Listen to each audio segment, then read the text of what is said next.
1819, Hernan Cortez made a decision that would echo through history. Upon landing on the shores of the New World, he faced impossible odds. Outnumbered and surrounded by uncertainty, he gave an audacious order: burn the ships. With no way to retreat, his men had one choice: fight to succeed or die trying. And they did succeed. Cortez's story isn't just about conquest, it's about commitment. It's about making bold decisions, eliminating excuses, and going all in on your vision. Welcome to Burning the Ships, the podcast where we explore what it means to take risks, push boundaries, and refuse to look back. I'm Jason Seward, your host, and each episode we'll share stories, strategies, and insights to help you tackle your challenges head on, overcome obstacles, and make your own history. This is Burning the Ships. Let's get started.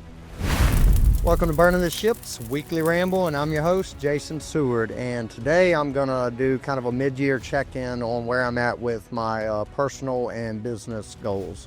For anybody listened to prior episodes or followed along on social media, y'all know by now that I'm very big on setting goals, but not just setting them, making those goals public for accountability purposes. I'm kind of wired in a way where if I just set a goal internally to myself, just full transparency, it's easy to quit on those goals if I don't make it public, right?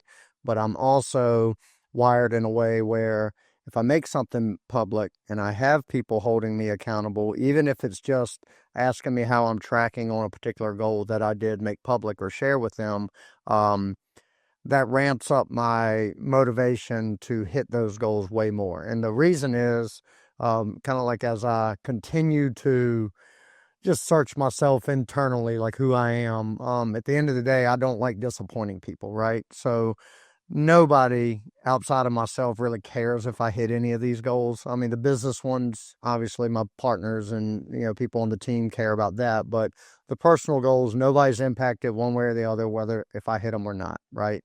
But for me, I just have this mindset of if I tell somebody I'm going to try to do something or give max effort to do it, and I share that either with one person or publicly, and I'm held accountable to that, I typically obsess over hitting that goal, right? I don't throw in the towel. I'm going to fight to the end and all that stuff. So that is the reason I so publicly share my goals. It's a selfish reason, but it's one that I know myself better than anybody else, and I know how I'm wired, and this actually helps me stay on track to my goal. So when I set a goal, I don't like to set it, share it, and then not check back in, right? I want, folks ask from time to time, how's this going? Or how are y'all tracking here or whatever? And I'll answer that, but put it out here publicly again to, everybody that listens to this podcast, just adds a little more accountability and kind of gives myself a check-in with where I'm at for the year and for the goals, and shares that with everybody else. So before I get into that, I will do JJ's Joke of the Week. What do you call a frog with no hind legs? Unhappy. That's very good, JJ. That is one unhappy or unhappy frog. So that's a pretty good one. And this will be coming out, I believe, after JJ's, he joined me on last week's Weekly Ramble. So if you listen to that, great. I pulled the curtain back on his personality a little bit, and y'all got to see that because I talk about him a lot on here, but it's the first time I've kind of had him on camera and talking. If you haven't seen that, pause this one, go back and listen to that one, the week prior to this episode. And it was, I think it's labeled Weekly Ramble with JJ or something like that. But gives you an idea of like who's behind all these jokes every week, and that's JJ. So I had fun with that one. But now on to the goals. So and I'm pulling my goals up right now because I keep track of them and I do all kinds of weird things to track them. So I won't get too detailed with all that, but I'm just going to kind of walk through what my goals were at the beginning of the year.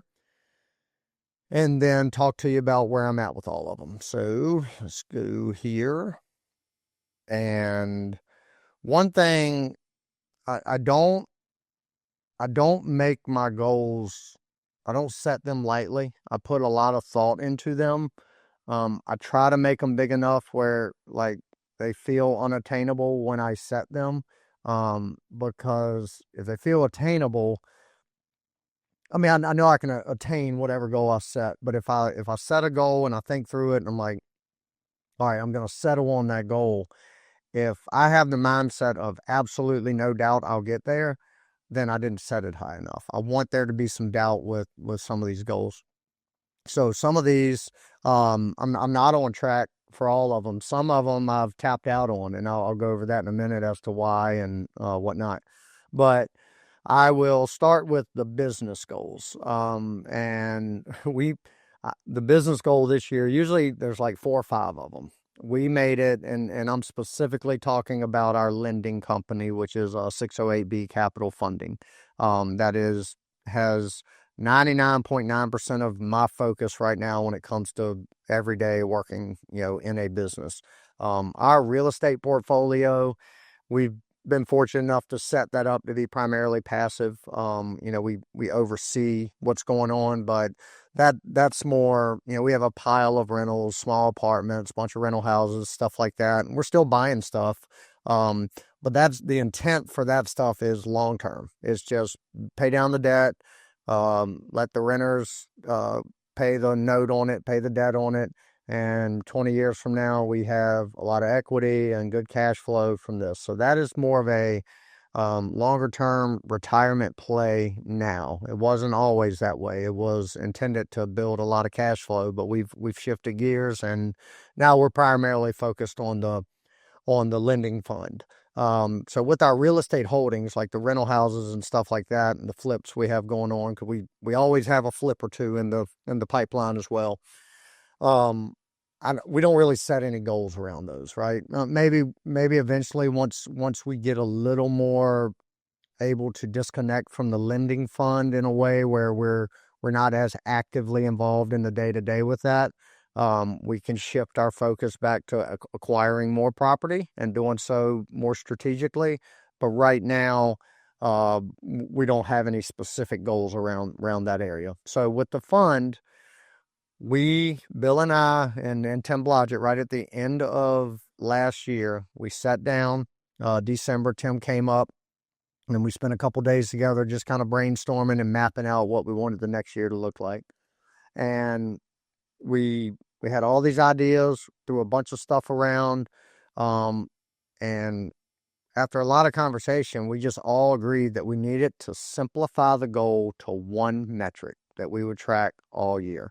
Well, in the lending business, volume is that metric. Volume meaning the amount of loans made, right? So when we set a goal or a metric around that, it's very easy to back into, like, reverse engineer that into the daily task we got to do to get to that goal.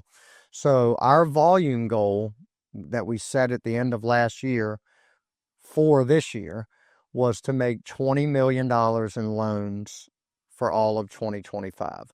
So we got to that number because we knew how much capital we had. We knew what our kind of goals were to raise more capital. So we were kind of working off those projections and stuff like that. But at the end of the day, if we make $20 million in loans, we basically hit our profit goals, our income goals, our distribution goals. We're rolling, right? If we could do that. So we set it, kind of a scary number. We discussed a ton of strategy to get there, and then we went to work. So we set a first quarter goal, again, that's the big goal. And then we set micro goals to help us get there. Our first quarter of 2025, the goal was to do 7 million in loans. So if you do that and then average that out over the year, that puts us on pace to 28 million. That 7 million in the first quarter was that was way scarier because it was short term. So it was we'll do it tomorrow. We got to grind from January 1st to the end of the quarter to hit the 7 million. So, and I use the analogy then of, how do you eat an elephant? You eat it one bite at a time. So we broke that goal down into chunks of our average loan size, which is around 250,000. How many $250,000 loans do we have to do to get to 7 million? And I think the number was like 28 or something like that. And so we had to take 28 bites of that elephant to finish it. So we did that. That was a scary goal. We went bananas in the first quarter of this year. Really marketing, really connecting, really networking, doing all we could to build up a good borrower base and get that money to work. We achieved it. I think our final number for the quarter was like 7.3 million, something like that. So we knocked that out of the way. Well, the reason we were able to do that is because we had a lot of capital at that moment, right? We had a lot of loans that had recycled and paid back to us, or were, we could see on the horizon that these loans were getting ready to pay off. And we also had a bunch of investors come in at one time. So we had a lot of investment money coming in that we had to put to work. So we knew we had the capital to achieve 7 million. We just had to go do it, go find the loans to do it. So once over that 3-month period, it goes all out into loans. Our loans are typically 6 months. Well, that money's not cycling back in until the end of those 6-month terms. So we had a little bit of a projected lull period there unless we raise more capital. So quarter 2 was shaping up not to be as big, right? Because we just didn't have the capital to lend, or as much of it, for the quarter. So how do you get more capital? You got to go raise it. So quarter 2 was predominantly me focusing on raising more capital. I was meeting with investors. I was working with our marketing team to try to just do everything we could to get what we're doing out there to investors, to try to attract them to at least ask questions what it was all about. And that led to, you put your attention into something, and where the energy flows, the results follow typically. And so we did that. Quarter 2, we were able to raise a good amount of capital. So to give you an idea of kind of what that 6 months looked like. So we're here. I'm recording this early July. So we just wrapped up the second quarter. Rewind back to October of last year. So in October, I had to look back because I couldn't remember the exact number, but I did a presentation at a meetup local to us where I kind of went over the size of our company and, just some details about our company. At that time, we had $5 million, I think a little bit more than $5 million under management of investor capital.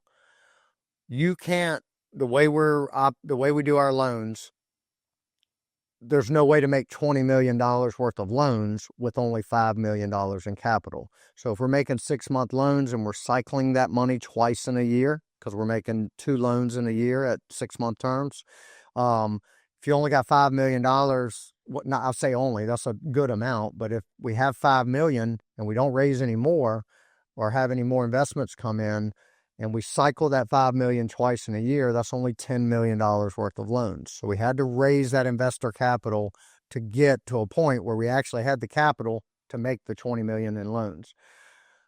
October last year, we were at a little over 5 million.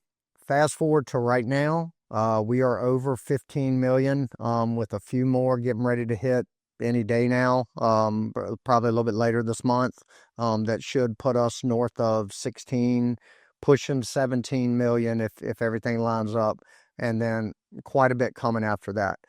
The reason I say that, and I want to stress this, is October of last year, and that kind of stayed the same around November, December, but we had been in the business for a year and a half, and we were at 5 million. 6 months go by, and we've added around 11 million to that, soon to be 12, 13-ish.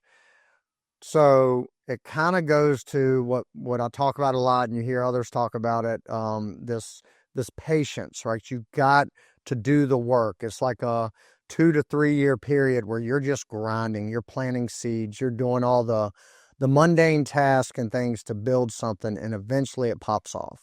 And we did that. We did about a year and a half of grinding, and in January of this year, really, it started popping. We started having a lot of investors that were kind of sitting back, seeing what we were doing, and maybe gave us a little bit early on, and then they started coming in heavier. Whatever the case may be, the capital started rolling in. So that again put us in a position to do 7 million first quarter, and then we raised more money in the second quarter, and now we are on track. We'll hit 20 million. I would say middle to late third quarter of this year, right? So, excuse me. So I'm guessing no later than the end of the third quarter, which will be end of September, we will have exceeded the $20 million goal that we thought was almost unattainable in January. So things have happened really fast. So how are we tracking towards that 20 million goal? We're way ahead, and we have a quarterly goal for third quarter of 10 million in loans. So did 7 first quarter, do 10 in the third quarter. That those 2 quarters alone are 17. I think in the second quarter we did about I'd have to look at the numbers. I should have had that prepared, but I think we did about 5 million in quarter 2, maybe a little bit more. So we're on track to hit 20 pretty soon. So that goal was going great, and what I have to be better at as a leader is and I've talked about this with a few folks recently, is when we started raising all this capital, like towards the late of the second quarter, we've already made all the loans we made early part of the year. We're raising the capital. We see the loan demand is there. Immediately, Bill and I met and we moved the goalpost, right? So the goalpost was 20 million. Had you told me in January that y'all hit 20 million before the end of the year, Bill and I would have thrown the biggest party celebration that you've ever seen, right? It was that big of a goal to us. Fast forward to, we've just had our noses down grinding, and we look up 20 million, we'd have to shut the doors down on our business to not hit 20 million. And instead of like taking a second to reflect, like, man, we're doing this thing, this is happening, we immediately moved the goalpost, and now it's 30 million for the year, right? So we've adjusted the goal. So it's like 30 million or bust now. Well, had we not paused for a little bit recently, and this is through some conversations I've had mainly with Kelly Garrett, our mentor in this lending fund, but had I not had some conversations with her and thought through things and talked to Bill a little bit, we would have passed 20 million here in a couple months and never even thought about it. Never even registered that we hit our original goal. So yes, it's okay to move the goalpost, which we've done. 30 million is now the goal. But you better believe we're going to celebrate 20 million once we hit it. We're going to celebrate it with our team. We're going to celebrate it with our families. We will do something to celebrate that accomplishment, because that was 6 months ago the biggest goal we could imagine for our company. And great that we were going to achieve it, but we were almost going to do so and not even recognize it. And so that's something Bill and I both have to do as leaders a little bit better. When we do move the goalposts, recognize that, hey, you're having to do this because we're doing a good job. We're doing what we're supposed to do. We're protecting investors' capital. We're taking care of our borrowers. They're coming back. They're borrowing more money from us, and we're doing what we set out to do. So that was the only business goal for 2025. We are well ahead of pace. We will hit it. And we're very proud of that. So obviously, like I said, we will celebrate when we hit that goal. The new goal was 30 though. So we're going for that as our big one. The other goal, and this one from a business standpoint, just has to do with the podcast. This one wasn't really a goal. The goal was just to continue doing what we were doing, 2 episodes a week, every week. And if we do that, we'll exceed or surpass 200 episodes by the end of the year. I think by the time this one comes out, this is like episode 170, I think, 168, something like that. But if we keep doing this, 2 episodes a week for the rest of the year, we will easily exceed 200, and that was our goal with the podcast. Nothing more than that. I don't have any like guest goals. I don't have download goals. No, literally downloads for this podcast, while they mean something to me because it's a metric that tells me that people are interested in listening, I don't put a lot of weight into it. In reality, I'll share this with you, just full disclosure. I have not checked, and I don't even know where to go to check it. Tim Blodgett does, and we have a podcast producer that could spit this information out to me immediately if I ask. I have not checked our downloads in 6 months, probably, maybe more than that. Definitely, I don't think I have this year. I don't look at any particular episode and say, okay, I wonder how many downloads. I see metrics like YouTube views and stuff like that. But really, I'm so committed and focused on just sustaining this thing and keeping it going, knowing that at some point, like all these episodes are going to be evergreen. People at some point will see them. People at some point will get value. I realize that because I get messages and people thanking me or telling me good job on an episode or whatever. That's all I need. I'm not trying, like if this thing blows up, great, but I'll never set a goal around like vanity metrics when it comes to the podcast. So how many views it's getting, how many downloads or anything like that. I mean, we've had, at this point, we've been doing it a year and a half. No, we started end of 23. So yeah, about a year and a half, we've been doing it 2 a week, every week. We've had tens of thousands of downloads, I guess, based off kind of where it was pacing last time I checked. But I don't know, and I don't care to know unless Tim tells me, hey man, this thing's getting X amount of downloads. I have no clue. Now, at some point, there will come a time where like we may have to put those numbers together if we want to at some point maybe bring on a sponsor or something like that. We've had offers to do that, but we just haven't pursued that because it's not necessary. This is just a platform to share information, share ideas, introduce cool guests to the audience that chooses to listen, and that's the only reason I use it. So the podcast was just consistency, doing 2 a week. Get back to my personal goals. So those are only 2 real business goals we had going into this year. Both of them are on pace. Personal goals. So, I lost my place here, so bear with me. I do this every year, so I have my last probably 10 years of goals that I do it every year, either on New Year's Eve or New Year's Day. I make notes in my phone with all my goals. So, okay, here's 25. All right. So one of the goals is kind of a broad goal around a bunch of different daily habits. So you may have heard me talk about on here or other platforms, whether it's through posts on social media or whatever, but an app that I started using last year called HabitBull. Shout out to Yaden Smith who put me onto this. But basically it's an app where you can insert your habits that you want to track on a daily basis. It tracks, you just check them off if you hit that particular habit that day or not, and it tracks how many days you've done it, the percentage of days you've done it, and all those things.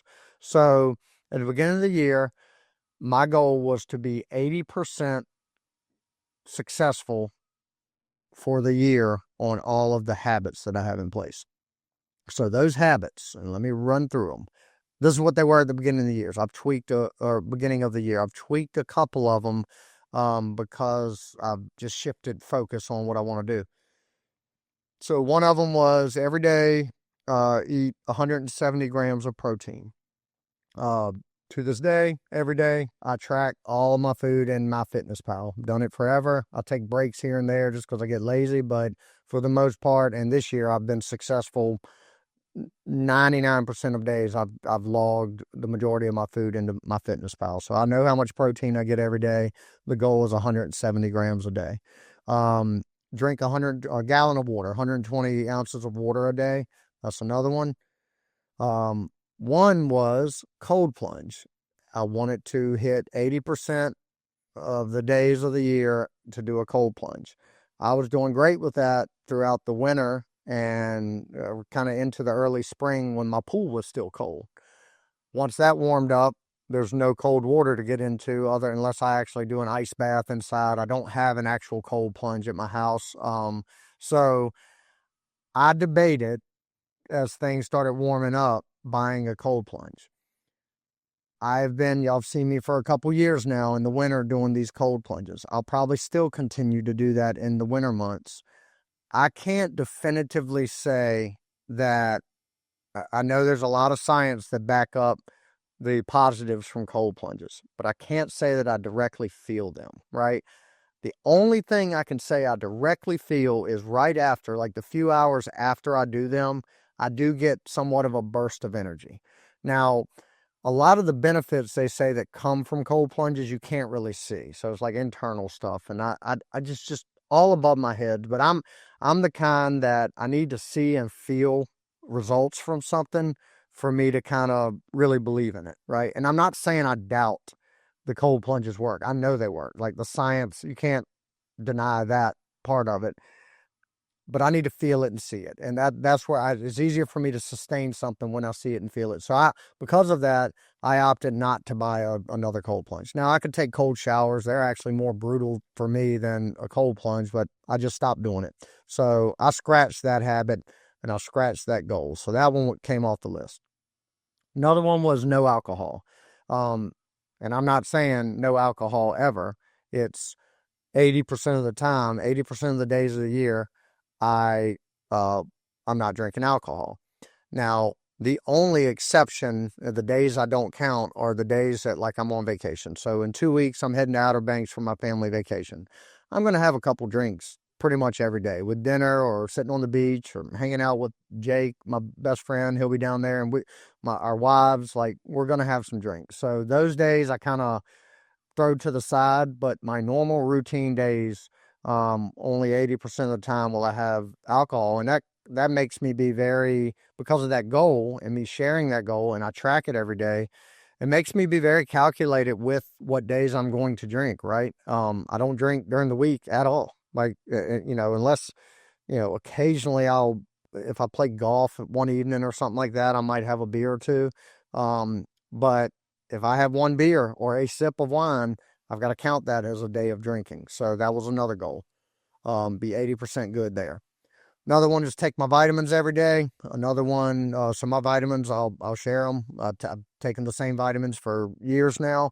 I take a multivitamin daily and nightly. It's a Thorne Multi Elite, I think it is. Taking those for like 3 years now. There's a morning, is 2 bottles, and one I take in the morning, one I take in the evening. The one in the evening has some like magnesium and stuff that helps sleep and all that good stuff. But take those daily. I take vitamin D. And depends on, like during the summer, I'm in the sunlight a lot more, so I might decrease it a little bit. But I always take a vitamin D supplement. I take creatine every day. I take this is in the last year I've been taking this. It's called Tongkat, Ali, and ashwagandha. I don't know what they do. They're supposed to support hormones. They're a natural supplement. The only reason I take them is because I've heard two people that I respect on podcasts rant and rave about them, what they do. I can't say I feel anything different from them, but Andrew Huberman and Chris Williamson from the Modern Wisdom podcast both use those and highly recommend those based off the research and science. So I started taking them, still take them, and those are my supplements. So I take those every day, nonstop. I've been 100% on those, but the goal is 80. So that was another goal. Another goal was stretch or yoga. So 10 minutes of either one of those daily. I'm still doing that, but I've changed that a little bit to more of just active recovery, right? So what I mean by that is, like, here in the last 2 months, I've been predominantly strength training.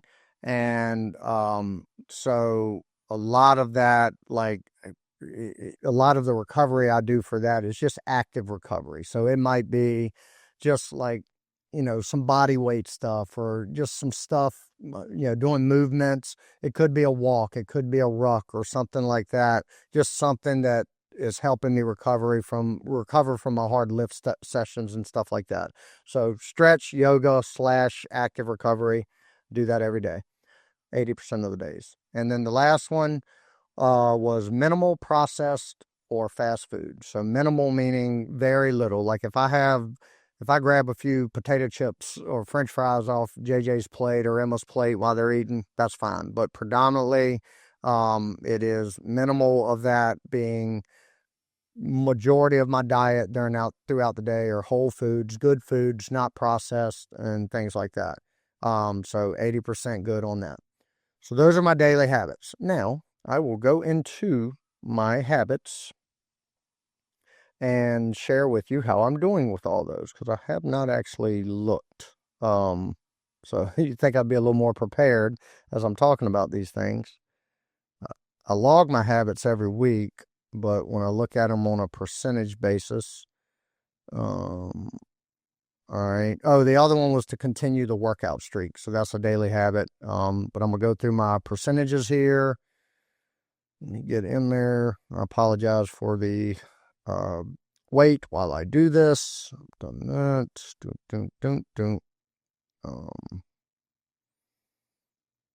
All right, so let me go individually through each habit. I think there's a way I can do that. There we go. All right, here we go. Workout streak, 100%. I've worked out every day. I have to for the challenge that Bill, Tim, and I are in. So that one's a given, but I check it off on the habit every day. Take my vitamins. I have been 96.9% successful. So I thought I'd been 100%, but apparently I missed a day or two in there. 170 grams of protein. I've been 95.8% successful. Actually, recently my protein intake is a lot higher for some strength goals that I'm working on, but I'm always hitting 170 or 95.8% of the time.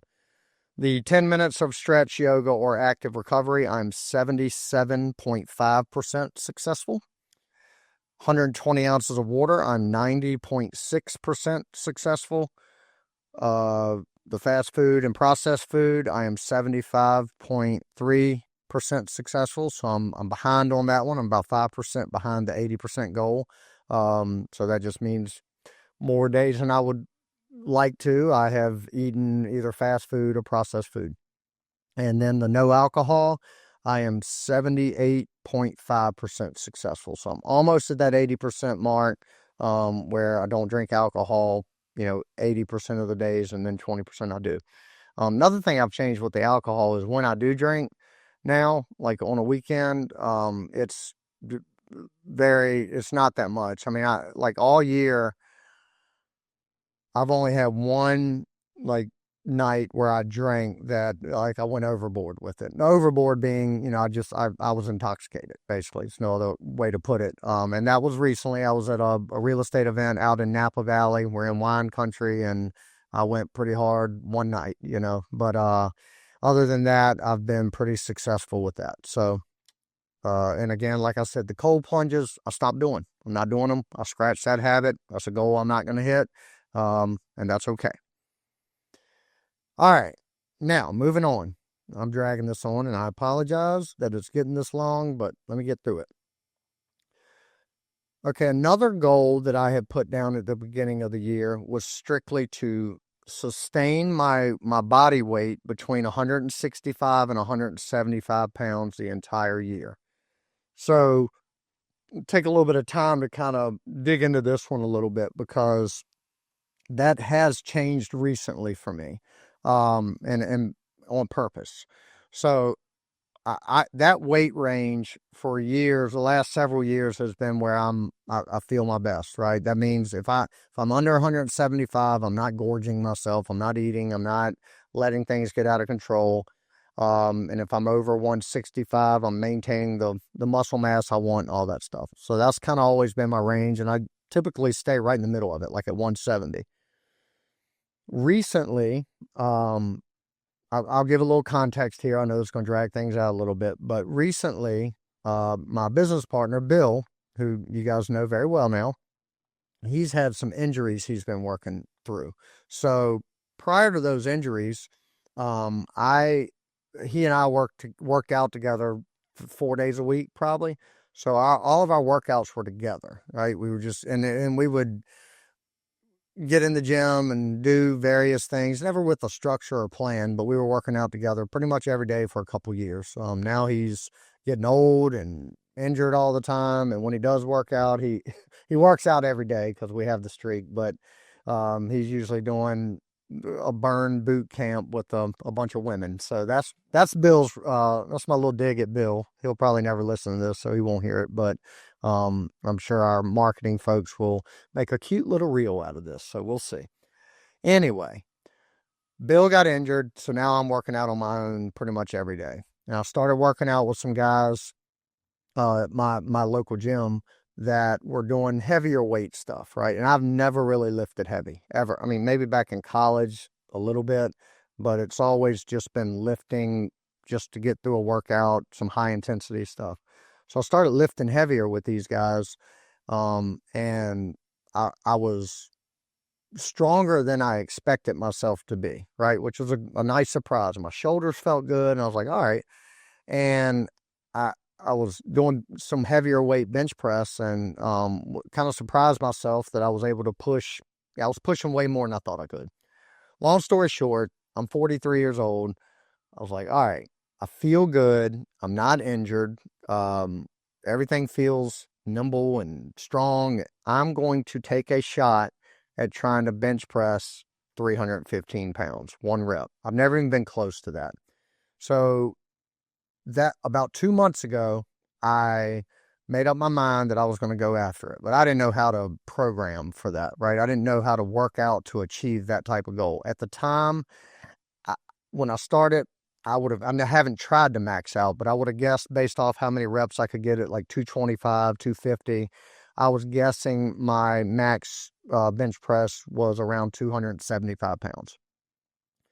So I reached out to Brian Bonet, a good buddy of mine that I've gotten to know through a mastermind we're in, a real estate mastermind, Legacy Family. I said, hey, man, I got a very selfish, self-centered goal, short-term goal that I just want to chase just to achieve it. And that is to get 3 plates, which is 315 bench press. And told him where I was, that I've never trained that way. I said, can you help me? And he agreed, and he said, but we're not just going to work on bench press. We're going to get you strong in all your compound lifts, because if you just go out to bench press and you're not doing good squats and deadlifts and other things, then you're going to injure yourself. I said, okay, check, let's do it. So he programs and he has been for over 2 months now, a regiment that I've been working through to get stronger. And it's been working like a charm. But part of it is I'm gaining weight, right? So I've ramped up my protein. I'm lifting heavier weights, less cardio, but the way we're doing the lifting has cardio involved with it, all those things. But right now, I am above that 175-pound mark. I'm at like 183 the last time I weighed myself, and that's okay. Like, it's a healthy 183 because of the way that I'm getting there. Will I sustain that size? I don't know. I've still got, I don't even know what I can max. I haven't in over 2 months since working with Brian. I have not tried my max bench press. I do know I'm getting stronger. My reps are getting better at the 225, 255, those ranges. But we'll test it here in a little while.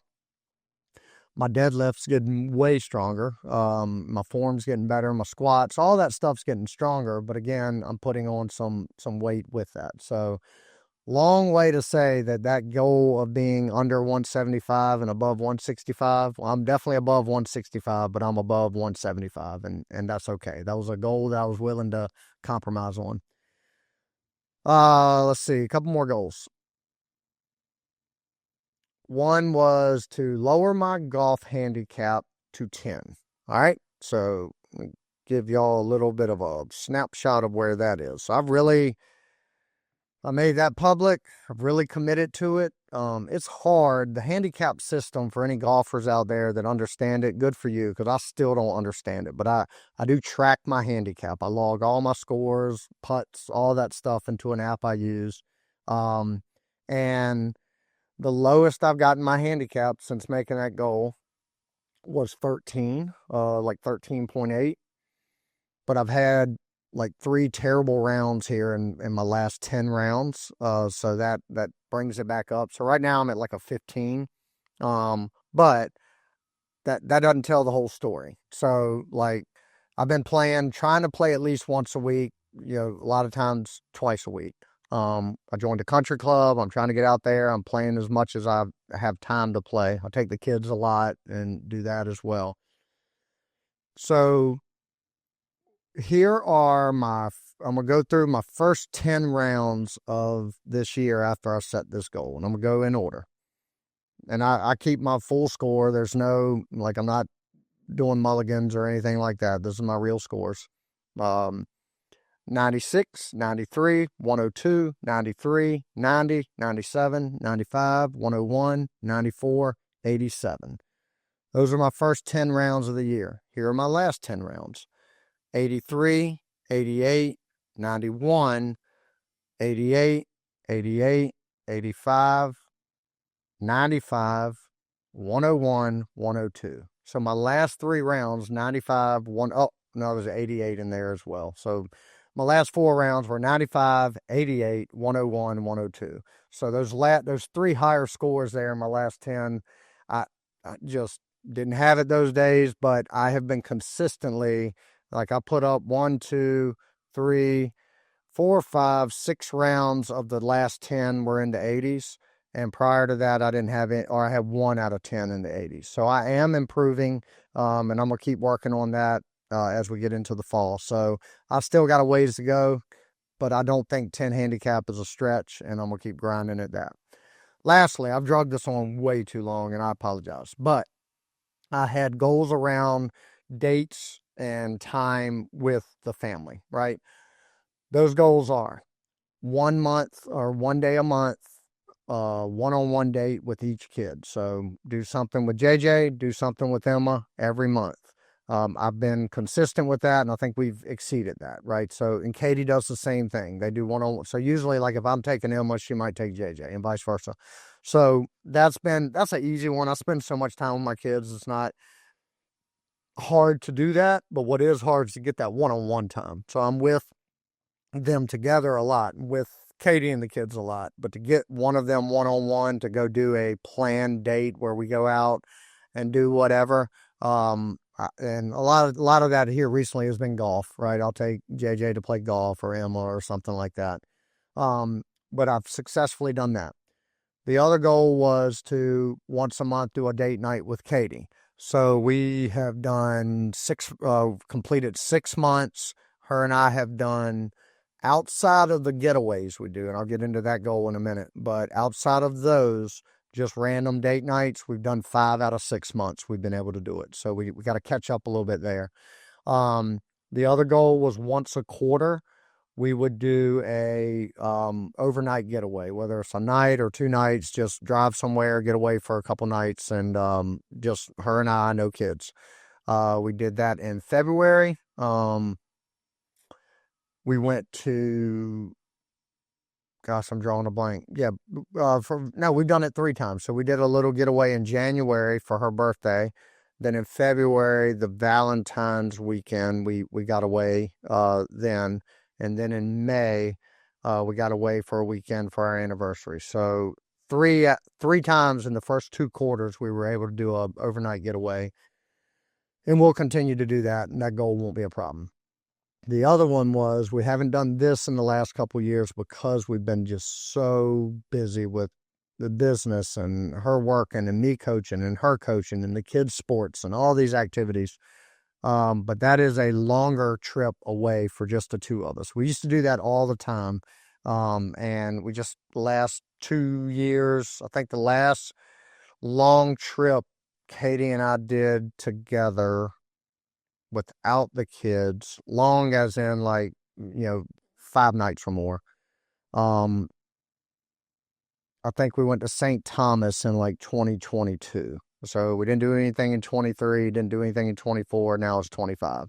So this year the goal was to get something on the books. Well, when I set that goal, we set it together.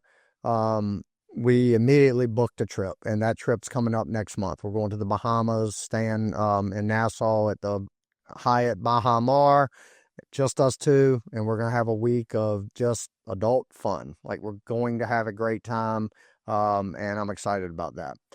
So that's my goals, and that's where we are with most of them. I haven't hit all of them. Some of them I've scrapped, and I'm not going after. The one, like the weight one, I've changed. I've added a few extra goals in there. One of them being trying to bench press 315, which that's still a long ways out. Don't know if I'll get there, but I'm gonna keep trying. But it's important to me, and the only reason I do this episode again is I don't care if anybody listens all the way through it, but it is locking it in stone that I am committed to these goals and I'm going after them. So this is a review at the halfway mark of where we're at, where we're going.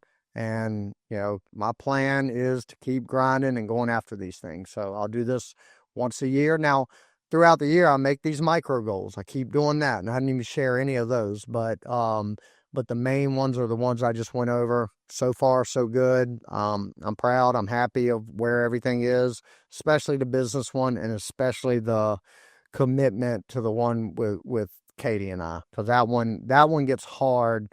I mean, we have a fantastic relationship, but time is hard to find when you have young kids that are so active, and I've got a very active business, and she's active in coaching what she does, and I'm active in coaching, and all these things. It's very tough to make time, but we really committed to it this year, and we're going to do it. So with that, that'll wrap up a very long weekly ramble, longer, 45 minutes. So that's way longer than I like to go, but as always, if you've hung in here this long with me, I appreciate you. As always, appreciate the support, and I will talk to you guys next time on Burning the Ships. Have a good one. Thank you for tuning in to this episode of Burning the Ships. I want to give a special thanks to our sponsor, 608B Capital, helping real estate investors secure fast, reliable funding to fuel their boldest moves. If you're ready to take your investing to the next level, visit 608bcapital.com to learn more. If you found value in today's episode, please take a moment to rate and review the podcast. Your feedback not only helps us improve, but it also helps us reach more people who are ready to burn the ships and commit fully to their goals. And don't forget to share the episode with someone who needs that extra push to take bold action. I'll leave you with this. Burning the ships isn't just about removing the option to retreat. It's about unlocking the courage to charge forward. No matter the odds, the past is behind you and the future is yours to conquer. Thank you for listening, and I'll see you next time on Burning the Ships.